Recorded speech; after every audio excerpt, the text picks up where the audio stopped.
Programme में एक बार फिर आपको खुशामदीद कहते हैं। आज कायमा कमेटी बराए हाउसिंग बरस पड़ी वजारत हाउसिंग पर और आज इजलास हुआ जिसमें यह फैसला किया गया कि मुस्तकिल तौर पर न तो वज़ीर हाउसिंग इस इजलास में इस कमेटी के सामने पेश हो रहे हैं, न ही सेक्रेटरी हाउसिंग, बावजूद इसके कि मुख्तलिफ जो स्कीमें हैं उस पर तहफ़्फ़ुज़ात का इजहार किया गया। शदीद तनकीद की गई और कमेटी ने यह भी मुतालबा किया है वज़ीर आज़म से कि अगर आइंदा भी ऐसा हुआ तो वो मुस्ताफ़ी हो जाएंगे।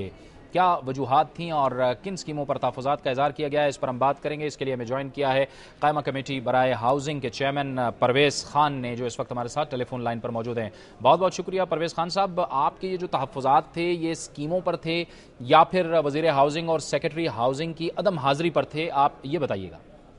जावेद साहब, आज दरअसल हमारी जो मीटिंग का जो एजेंडा था तो वो किसी स्कीम के तहफ़्फ़ुज़ात के बारे में नहीं था। आज सबसे बड़ा इशू जो कायमा कमेटी के सामने था वो ये था कि हमारी 3 मीटिंग्स, एक 26 को मोस्ट प्रोबेबली, फिर एक 13 को, फिर 9 को और फिर आज, इन चारों मीटिंग्स हमने जो according to the rules of business जो हम हाउसिंग वालों को इंफॉर्मेशन देते रहे हैं, उन्होंने इन तीनों मीटिंग से इनकार किया है। उन्होंने ये कहा है कि हम इस मीटिंग को रमजान के बाद रखें। आज की जो मीटिंग हुई है तो इससे भी उन्होंने इनकार किया था और हम ये समझ रहे थे कि हाउसिंग की तरफ से कोई आज हाजिर ही ना होगा। लेकिन जब हम 10 बजे मीटिंग में पहुंचे तो हमें रात को वहां से एक फैक्स मिली थी हमारे सेक्रेटरी साहब को, जिसमें उन्होंने 4 अफसरों के नाम दिए थे जो लोअर ग्रेड के ऑफिसर थे, ज्वाइंट सेक्रेटरीज थे। उन्होंने आके हमारी मीटिंग को अटेंड किया, बावजूद इसके कि उससे पहले 12 कहू स्कीम पर भी आपके तहफ़्फ़ुज़ात थे। शायद आप ये समझते हैं कि इसी वजह से वजीर और सेक्रेटरी हाजिर नहीं हुए इस मीटिंग में। जावेद साहब देखिए, वो दे कांट फेस अस, बिल्कुल हकीकत है।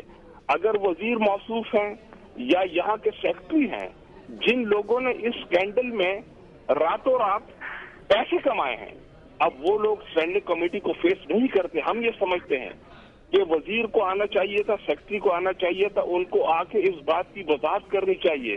4 मीटिंग्स हुई हमारी, वजीर एक मीटिंग में नहीं आए, बल्कि वो हमारी मीटिंग को तस्लीम ही नहीं करते।